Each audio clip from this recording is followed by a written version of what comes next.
Look at that. And that. And that. And that. Well, every one of those shapes was made up by people. It's all architecture. Bill Nye the Science Guy. Bill Nye the Science Guy. Bill Nye the Science Guy. Science rules. Bill Nye the Science Guy. Inertia is a property of matter. Bill Nye the Science Guy. T minus 7 seconds. Bill Nye the Science Guy. Brought to you by Broadside Architects. We design and build the broadest barns in the world. Guaranteed. I could bet that right now you're inside. You're inside a building. The design of buildings and the areas around them are what we call architecture. See, a building is the result of a bunch of decisions. Architects have a whole bunch of things they've got to juggle. Like, what's a building going to be used for? How are people going to come and go? And how is a building going to look? Architects start with an idea, a sketch or a model. That way, we can take a look at a building without having to go to all the trouble to actually build it. Then we work out the design details, all of the shapes on the outside, all of the shapes on the inside, so that we can make a set of plans, detailed instructions that tell us how much a building is going to cost, how it's going to look, and how it's going to work. Take a look at this. It's our architectural demonstration team of science. And we're going to use these plans to construct a charming architectural pavilion of science. Now, buildings have a base or a floor. They've got walls and a roof. In fact, a roof is probably the first thing you think of when you think of a building. I mean, a roof is what makes a building a building. But it's often the last thing we put on. Now, after we have a base or a floor, well, then we erect walls. And then we attach the roof. Sometimes the walls are used to support the weight of the roof, and sometimes other parts of the building are. Now, along with the shape of a building, architects have to figure out what materials to use, what the building will be made of. Because materials affect the strength of the building, the cost, and they also affect the building's appearance, how it looks. And it's very important because architecture affects our senses. Buildings are bigger than we are, and we go in and out of them all the time. Buildings give us a feeling. Now, the thing is, we knew exactly what this building was going to look like before we started, because we had plans. Well, thank you. And that's the science and art of architecture.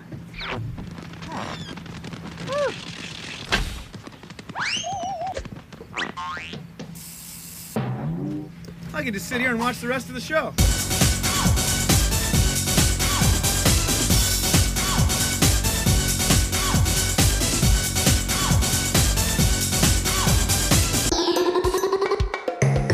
Architects know that all buildings need a strong foundation. Here's an architectural experiment you can do at home.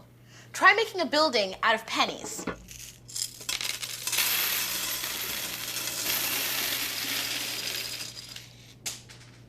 Dropped one there.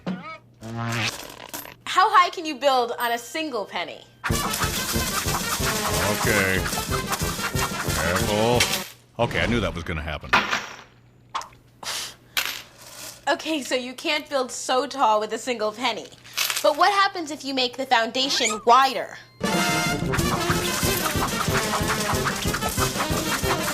Could you go a little faster, please?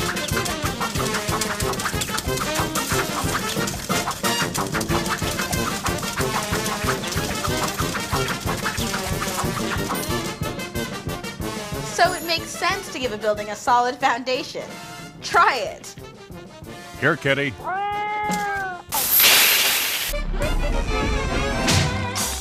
Should have made plans.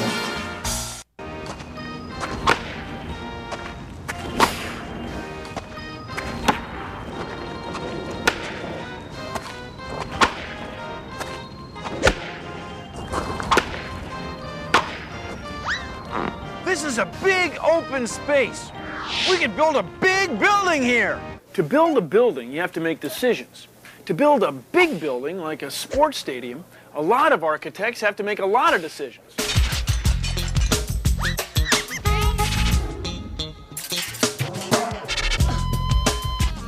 Each person tries to figure out exactly how their part of the building will look. They try to plan every detail because they're making the instructions to build a building. They use designs in computers and sketches on paper to generate big drawings that a lot of people can look at the same time. That way they can figure out what parts of the design are working and what parts need to be changed.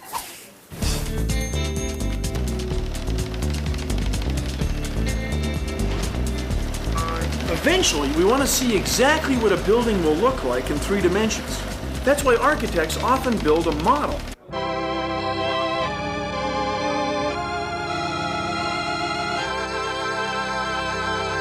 Now this is a working scale model. Everything is exactly the right size compared to everything else. That way we can get an idea of what it would be like to sit inside and watch a ball game, or to drive past it, or to play in there. See, it's much easier to build a model and figure out what needs to be changed than to build a real building and be stuck. It's a process. Every one of these shapes came out of people's heads. It's pretty cool. Swung on and belted! Deep, deep to right field! He's going back to the wall! It is gone! Goodbye, Redskins spheroid! Would you believe it? They've won the game! Think his hat makes my head look boxy? Oh, no. You box head. I like to look boxy. Definitely boxy. Boxy. This is a train station. It has a big clock so you can tell if you're on time from far away. This is a courthouse. It's traditional to go up steps to get inside. Firehouses have big doors so that trucks can get in and out. The size and shape of every building depends on the answers to a lot of questions, like how much land is available to build a building on? Where is the land? In what climate? How many people are going to come and go? What sort of things are going to be put inside? And how much will it cost? See, buildings are going to be around a long time, so we want them to be useful and we want them to look good. Form follows function. Architecture! Form follows function. Form follows function. Architecture! When you look around a building like this, you see windows, walls, floors, and doors. And every one of them, every shape, is the result of a decision that an architect made. Now, architects put their decisions in something like this. It's a set of plans. And the plans are like instructions to build a building. Check this out. See, along with the structure, like these beams that hold the building up, is the infrastructure. Now, infrastructure is from old Latin words that mean the structure underneath. The plans tell us where to run these pipes for the fire sprinkler system. Fire sprinkler system, lighting, switches, drain pipes, heating and air conditioning, and environmental controls. Transformers, air filters, water pumps. It's all infrastructure. Now, without it, the building wouldn't work. And it's all been figured out ahead of time. It's all part of the plan. And the plans tell us where to put the walls. Look out for that broom there. Like, let's say you want to plug something in. Let's say you want to watch television. Well, you got to figure out where to put the outlet. Now, this kind of infrastructure is in the plans. No matter what you're going to build, you first need an idea of what you want, and then what you want it to look like. When the building has been designed, floor plans and construction plans are made so that you can build one house or many of them from the same plan. This church is hundreds of years old, and it's big. Like most of the large buildings built in its time, it's made of stone. Stone is strong, and it stands up to weather very well. But here's the thing. Stone is heavy. So if we build a structure with stone columns, we can't make the stone columns perfectly straight. As they get higher and higher, they start to bow or flex. One side gets squeezed together while the other side gets pulled apart, and the column won't stay up. So you can only build a building like this church so high. Now this building is very tall. That's because it's made of steel. It looks like it's made of glass, but the glass is attached to a steel framework. Now, steel frameworks are much stronger than stone for how much they weigh. See, now this is an I-beam because it's shaped like the letter I. There's a lot of I-beams in a steel framework like that. See, they're very light. Look at all these buildings. Look at all the different shapes and materials. I mean, some of them have flat roofs, tilted roofs, curved roofs, straight sides, curved sides. There's brick, concrete, steel structures, glass. Well, every different shape, all the different materials are a result of decisions that humans made. The whole thing came out of somebody's head.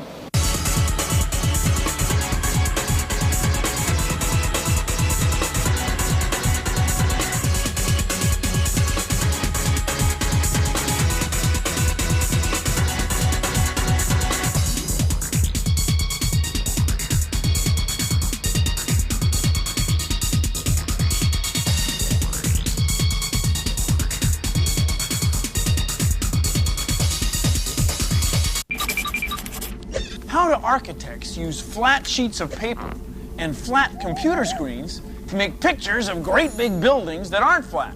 Well, please consider the following. Take a look at this. It's an apple. And if we look at it straight on and draw only the lines that we can see, we get a picture that looks like this. Now, you know, there's a lot more to an apple than what we see here. We want to see what's inside. So,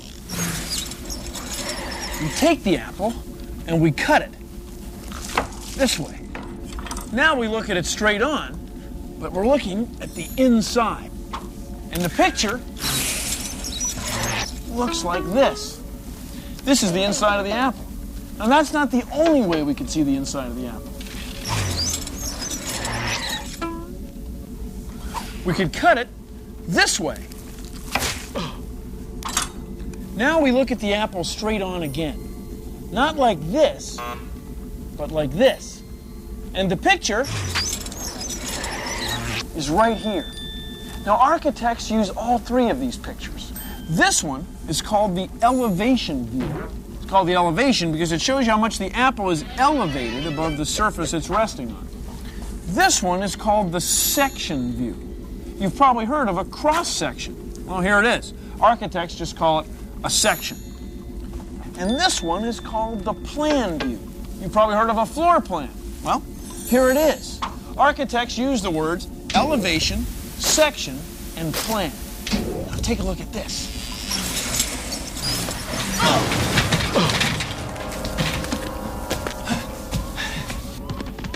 It's the dollhouse of science. When you look at it this way, it's the elevation view. Elevation view. When we look at it this way, it's the section view. Section view. And this is the plan view. Plan view.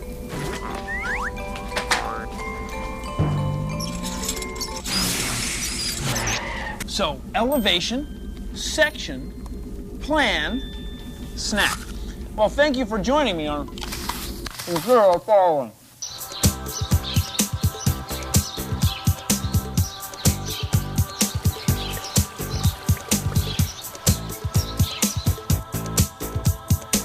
I am Dr. Kobori. アートというのは非常に大事なんですけど、私自身は As an architect, I use both art and science ways of thinking.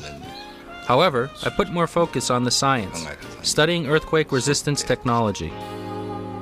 しなかった結果 Pagodas have stood for 5 or 6 centuries and never been damaged by earthquakes. 得ています。問題として五重塔を参考にしたので、五重塔 There are concepts for earthquake resistance in the pagoda. パゴダが建てられている場所は地盤が Generally speaking, pagodas are stood in firm ground. 屋根や5層の屋根 A central column is stood first, and then we construct walls and a roof around it. 中に少しは使う No nails are used to construct pagodas. 特に古いこのパゴダが Pagodas have a jointed wooden construction that absorbs vibrations of earth shocks. そのたくさんの前から私は I believe these technologies of the pagoda are useful in modern skyscrapers.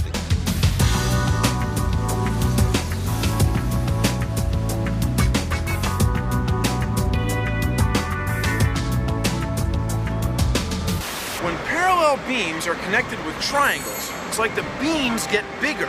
It's called a truss. Some of the largest roofs in the world are held up with triangular trusses.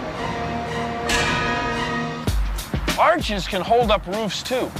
The weight of everything above the arch gets carried along its curve. Arches leave big open spaces in buildings because they don't need any columns holding them up. The weight of everything above the arch gets carried by the outside wall. A dome works just like an arch. See how this dome is a circle of arches hooked together in the middle? Now, a shape like this can support a lot of weight and leave a lot of space open underneath it. It's a roof. It's a dome. It's science. But it's art. See how it affects the senses?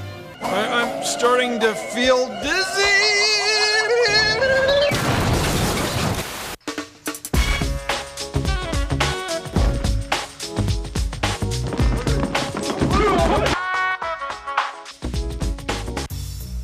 A geodesic dome is a sphere shape, and it's the best to use in architecture because it has the greatest amount of volume with the least surface area, and builders like it because it takes up the least amount of material and it's the cheapest. You'll notice that throughout the geodesic dome there's triangles, and because of that the geodesic dome is very strong because the triangle is its strongest shape.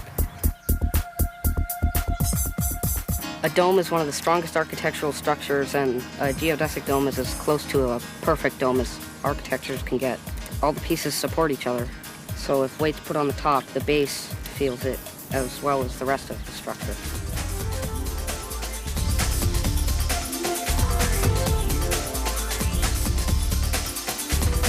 Architecture is science. It's cool. And now the story of the three little pigs. The first little piggy lived in a house of straw. Well, it wasn't just straw. There were straw bales coated with stucco and reinforced with steel bars. Big Bad Wolf huffed and he puffed to blow the straw house down. But the straw house stood firm.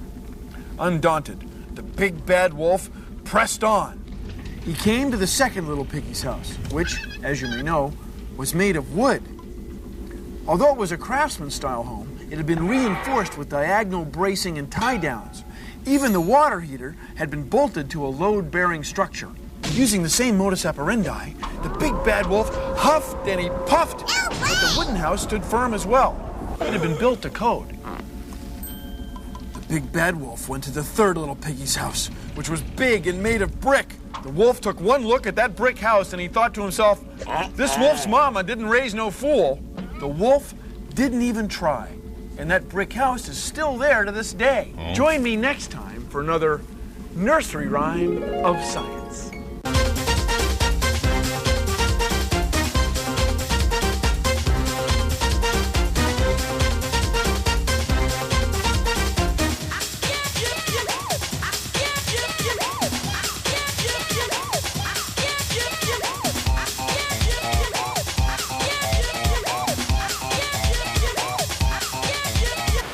Architecture isn't just about buildings, it's also about the areas around them. Like steps.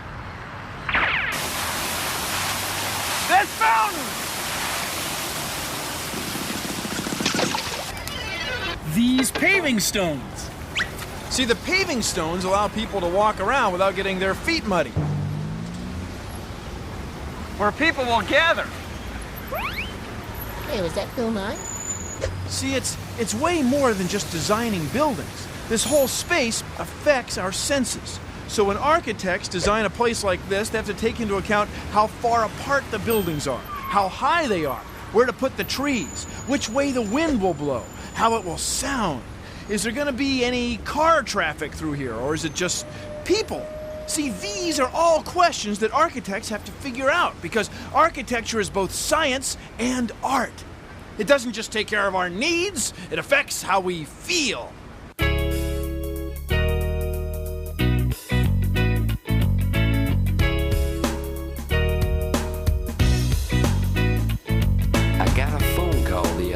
From a friend of mine, and he said he needed some plans to build a building.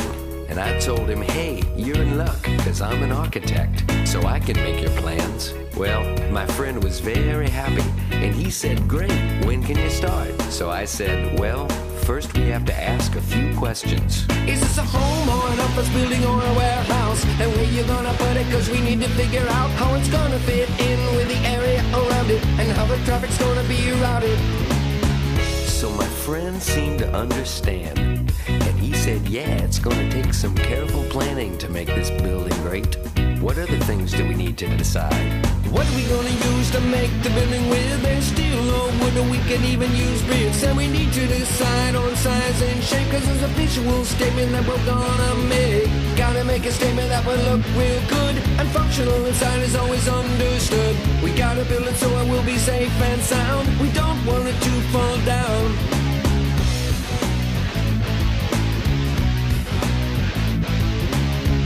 Well, that's our show. Thanks for watching. If you'll excuse me, I've got some pedestrian traffic flow plans to figure out. See ya! Produced in association with the National Science Foundation. Thought to himself, this wolf's mama didn't raise no fool. Although he was employing a double negative. Here we go, 14, 12, here it comes, here it is. When you walk around a building like this, you see floors, doors, windows, and floors and doors. One look at that, and you thought, this wolf's mama didn't raise no fool. Check this out. Both of these are built with the same type of... And then there's the last sentence about they leave big open spaces in the building, so all the load gets spread along because they don't need any columns to hold them up. Oh, sorry, man. Buildings have a base or a floor. Oh boy, we start with a plan. Woo! Oh my.